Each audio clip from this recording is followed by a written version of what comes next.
অমল কান্তি রোদ্দুর হতে পারে, রোদ্দুর হয়েছেন আমাদের শ্যামল কান্তি।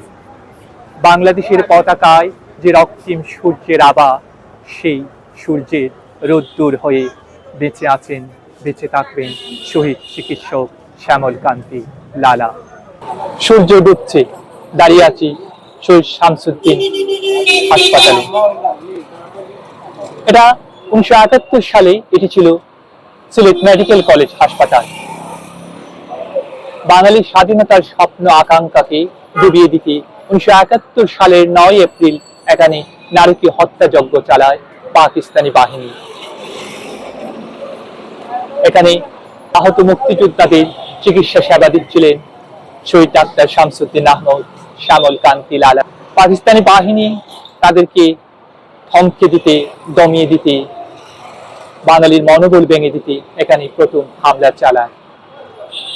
শহীদ হন শামসুদ্দিন আহমদ, শহীদ হন শ্যামল কান্তি লালা। শ্যামল কান্তি লালা শহীদ হয়েছিলেন 71-এ।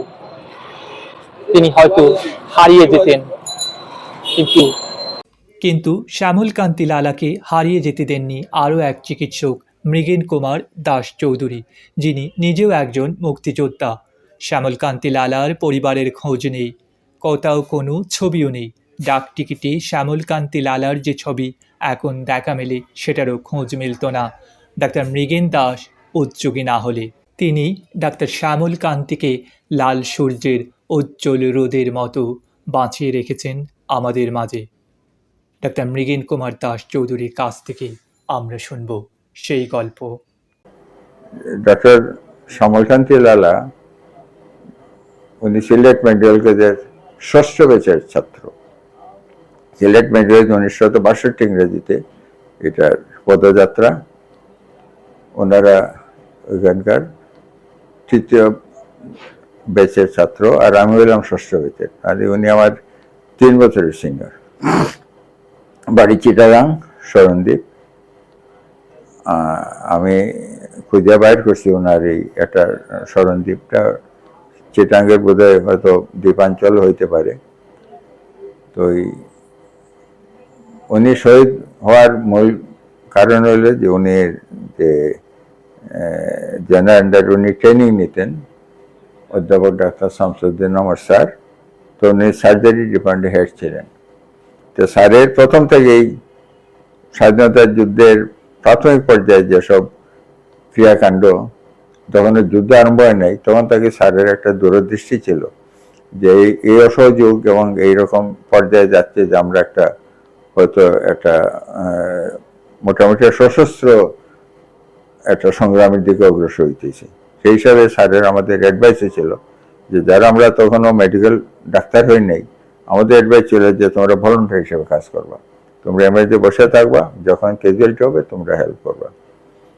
দেখতে দেখতে স্যারের কথা মতোই আমাদের যুদ্ধে আমরা জড়িয়ে গেলাম এক সময়। তারপরে শামসুদ্দিন স্যার স্বাভাবিকভাবেই উনি ওয়ার্ডে কাজ করতেন, কিন্তু যুদ্ধাহত কিংবা এদের প্রতি স্যারের একটা অন্য একটা অনুভূতি ছিল। তখন স্যারের এই যে অনুভূতি এবং স্যারের এটা যে কোনোভাবেই, আমরা তো সবাই বাঙালি ছিলাম না, আমাদের মাঝে কিছু অবাঙালি ডাক্তারও ছিলেন সেই সময়। তো এদেরও কিছু অবদান থাকতে পারে যে স্যারের কাছে, মানে স্যারের সম্পর্কে এরকম একটা খবর হয়তো আমাদের এই পাকিস্তানি সৈন্যদের কাছে ছিল, বন্ধ থাকুক। এইরকম তারা এক সময় এসে স্যারকে খুঁজলো। এই যে বললাম যে আমাদের লেখা আছে 1973 9 এপ্রিল। 9 এপ্রিল তখন সিলেটের প্রথম যুদ্ধের একটু একটু ইঙ্গিত বহন করতেছে। আমরা সিভিল সার্জনের যে টিলা থেকে নিচে মুক্তিযুদ্ধ এরকম টুকটাক ছোটখাটো যুদ্ধ হয়েছে, এখনো কোনো ডিক্লারেশন দেওয়ার যুদ্ধ না, কারণ আমাদের যুদ্ধ প্রাথমিক যুদ্ধই ছিল গেরিলা যুদ্ধ, হিট অ্যান্ড রান, মারো পালাও, নিজে মরিও না, সেভ ইয়ারসেলফ। তো এইটা হলো সাধারণ যুদ্ধ থেকে এটা তফাৎ হইলো, যারা এরা পিছনের সুযোগ নাই, কিন্তু আমাদের গেরিলা যুদ্ধে ছিল আমাদের পিছনের সুযোগ ছিল। তো এইরকম আমাদের তখন হচ্ছে সংগঠিতভাবে ট্রেনিং আরম্ভ হয় নাই। এই সময় শামসুদ্দিন স্যারকে খুঁজতে এলো একদিন কত পাকিস্তানি সেনা, আসে শামসুদ্দিন খোঁজ করলো, স্যার ছিল অটিতে। তখন স্যারকে এরা বললো একটু দেয়া করবে, স্যার ওটি থেকে চলে আসলো। তখন শামসুদ্দিন স্যারের সাথে ওনার অ্যাসিস্ট্যান্ট ডক্টর লালা একসাথে ওটিতে বেরিয়ে গেল। এবং এই হাসপাতালটা হলো এখনকার যে শামসুদ্দিন ডেডিকেটেড হসপিটাল, এটাই ছিল মেডিকেল কলেজ হসপিটাল। তখন আমাদের এই যে বর্তমান যে মেডিকেল কলেজ, এখানে এটা ছিল না, কিংবা এটা আন্ডার কনস্ট্রাকশন ছিল। ওই স্যারকে তারপরে ওটি থেকে বাইর করে তারপরে স্যারের এইদিকে পূর্ব দিকে ইয়ে আমাদের বারান্দা গেছিয়ে ওই খোলা মাঠে নিয়ে গেল। এখন যে আমাদের শহীদ মিনারটা আছে, শহীদ মিনারের দক্ষিণ দিয়ে এটা খোলা জায়গা সব ছিল, খোলা জায়গা ছিল, মানুষ হাঁটাহাঁটি করতো। ওই এখানে শ্যামলকান্তি লালা গেল। তখন তার এখান থেকে দেখে আমাদের একজন ব্রাদার ছিল মাহমুদুর রহমান, সেও স্যারের সাথে গেল। এরপরে তার ডাকিয়া নিয়ে দিল কুরবান আলী করে একজন অ্যাম্বুলেন্সের ড্রাইভার, সেও সাথে গেল। আর এখান থেকে নিল মখলিস করে একটা ওয়ার্ড বয়, তারা 5 জন। আমরা তো তখন সেখানে নাই, পরে এই ঘটনা আমরা তো অন্যদিকে যে এইরকম কাণ্ড করতেছে আমরা জানতেছি না। তাদের লাইন করালো, তারা গুলি করলো। এর মাঝে যে মখলিস ছিল ওয়ার্ড বয়, তার হাতে গুলিবিদ্ধ হয়ে এসে পড়ে গেল রক্তাক্ত অবস্থায়। এরা ভাবলো যে সে বোধহয় মারাই গেছে। এরা তাকে বুট দিয়া একটু লাড়াচাড়া করে সে মরার বান করে পড়ে গেছিল। সে চলে যাওয়ার পরে মখলিস উঠিয়া তারপর এখান থেকে পালাইছে, সেই জীবিত ছিল। মখলিস থেকে আমরা এই খবরগুলো কিভাবে স্যারকে মারলো, স্যার একটু পানি চাইছেন, তারপরে তারা এটা নিয়ে তারা ব্যঙ্গ করেছে। এরপরে সে গিয়ে সবাইকে বললো যে স্যারকে তো মেরে ফেলছে এরা, কিন্তু কেউ সাহস নাই এই বডিটাকে টাচ করবে। এরপরে এখানে তোমার কন্টিনিউয়াস কারফিউ।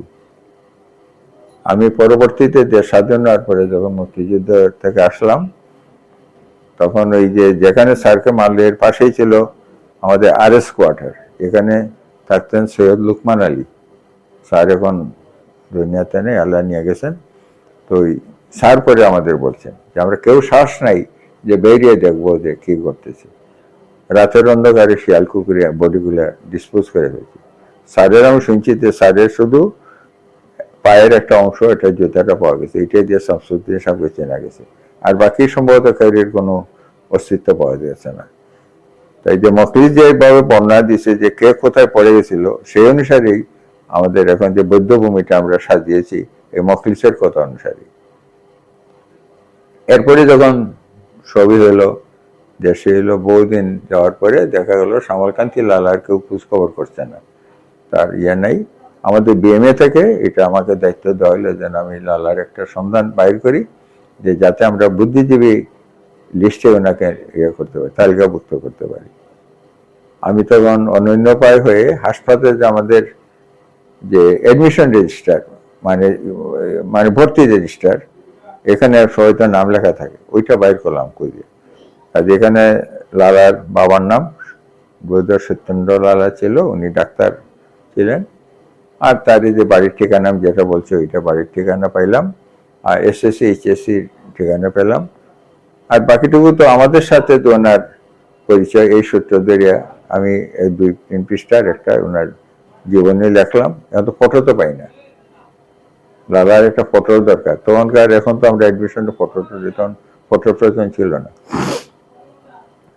ভাগ্য ভালো যে আমাদের একটা গ্রুপ ফটো আমি পেয়ে গেলাম আমাদের হোস্টেলের, আমাদের ডাইনিং এর অনেক ফটো কে নিয়ে রাখছে ওই যে বিভিন্ন রুম থেকে। এখানটা গ্রুপ ফটোতে দেখি লালার ফটোটা আছে, ওই ফটোটা আমি নিয়ে গেলাম। নিয়ে তারপরে সিলেটে তখন বর্মন স্টুডিও একটা ছিল, এটা এখন নাই, ওইখানে নিয়ে দিলাম যে এখান থেকে লালার এই গ্রুপটাকে, এটা মুখটাকে কেমন করে আলাদা করা যায়। এখনকার সময় ফটোশপিং ছিল না তখন, উনি এটাকে কেটে টেটে তারপরে একটা মুখ বাইর করে দিল। এই হলো আমার ফটো, আর এই হলো জীবনী, ওইটা আমি সারেন্ডার করলাম। আমি তো ভাবছি এটা নিয়ে বোধহয় আর কি হয়েছে জানি না। হঠাৎ একদিন দেখা খামের মাঝে একটা ডাক টিকিটের মাঝে লালার ছবি, সেদিকে আমার ছবিটাই সেইটা।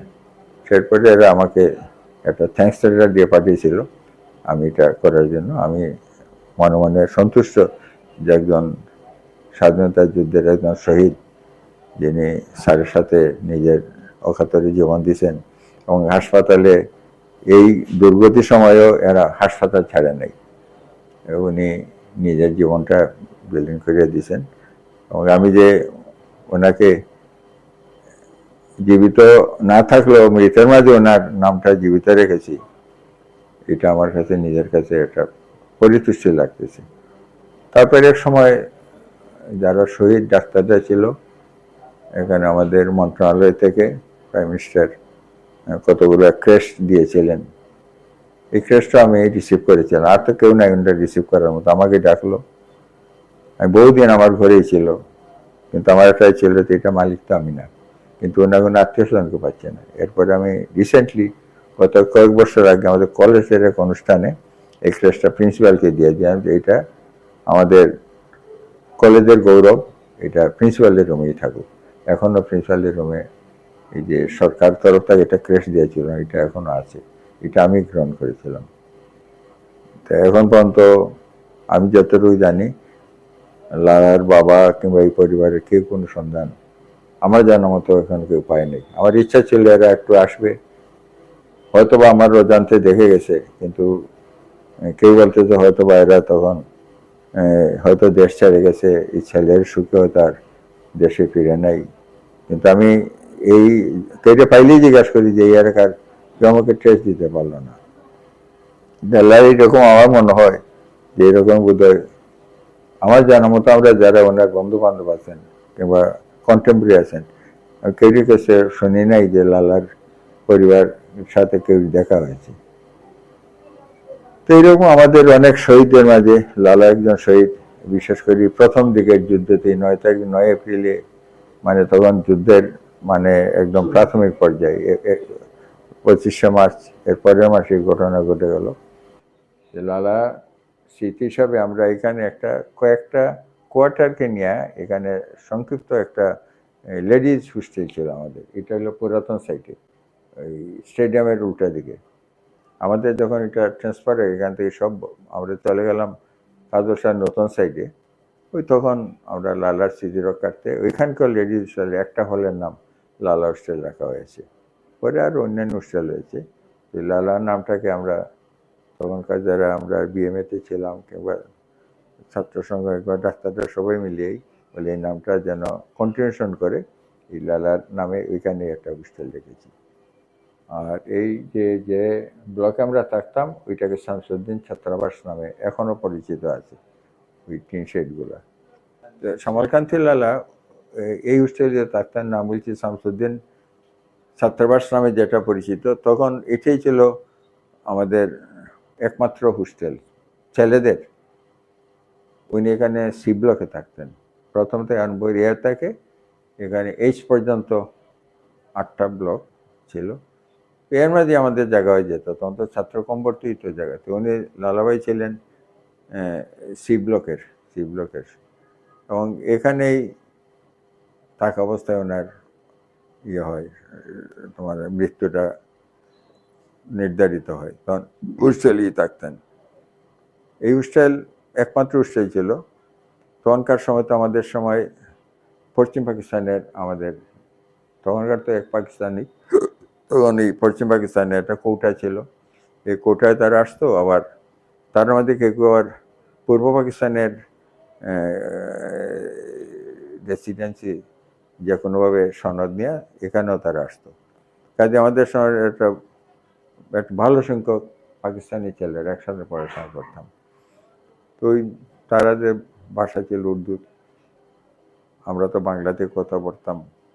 আস্তে আস্তে আমরাও কিছু উর্দু শিখলাম, কথা বোঝানোর মতো হয়ে গেল। তারাও চেষ্টা করতো কিছু বাংলা শেখার, এবং তাদের জন্য একটা আলাদা মেস ছিল। তারা তো বেশিরভাগই রুটি খাইতো, তবে এর সাথে সাথে তারা কিছু ভাতও পছন্দ করতো সাবসিডির হিসাবে। এখানে তাদেরও মেস ছিল। আমাদের মেসও 2টা মেস ছিল তখনকার সময়, আতপ চাল আর সিদ্ধ চালের মেস এরকম ভাগ করা ছিল। আমরা বলতাম যে এটা আতপ চালের মেস, এটা সিদ্ধ চালে।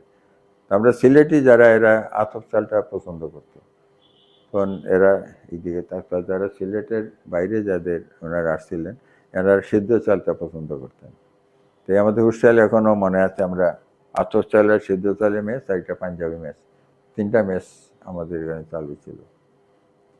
সেই সময় হোস্টেলে আর তো আমোদ আহ্লাদে কোনো ব্যবস্থা ছিল না, হোস্টেলে কোনো টিভিও ছিল না, টিভি তো দূরের কথা, একটা রেডিও ছিল না, আর আর ছাত্রদের কোনো একটা কমন রুমও ছিল না। আমরা যে হোস্টেলে ছিলাম এই ঘরের মাঝে থাকি আমরা জীবন কাটিয়ে গেলাম। আর পরবর্তীতে হোস্টেলের 2-একটা কোয়ার্টার ছিল এখানে, যারা স্যাররা থাকতেন। কবি নীরেন্দ্রনাথ চক্রবর্তী অমলকান্তি রোদ্দুর হতে চেয়েছিল। ক্ষান্ত বর্ষণ, কাক ডাকা বিকেলের সেই লাজুক রোদ্দুর। অমলকান্তি রোদ্দুর হতে পারে, রোদ্দুর হয়েছেন আমাদের শ্যামলকান্তি। বাংলাদেশের পতাকায় যে রক্তিম সূর্যের আভা, সেই সূর্যের রোদ্দুর হয়ে বেঁচে আছেন, বেঁচে থাকবেন শহীদ চিকিৎসক শ্যামলকান্তি লালা। সাইদ চৌধুরী টিপু, আধুনিক কাগজ।